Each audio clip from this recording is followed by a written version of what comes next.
Easiest way to remove the front sprocket, if you don't have the cylinder off, is to just use your clutch holding tool and then use the chain to hold everything in place so that you can do this. This is just a normal thread, 14mm head.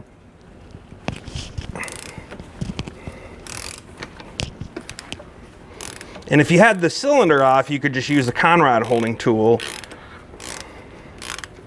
to get it in place, but we don't have the cylinder head off yet.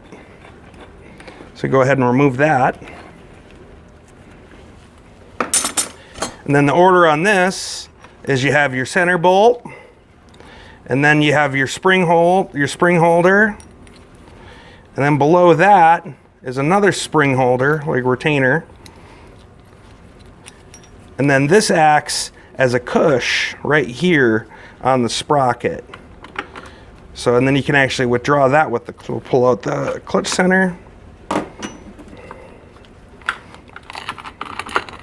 Set the clutch aside. And then you can just withdraw this.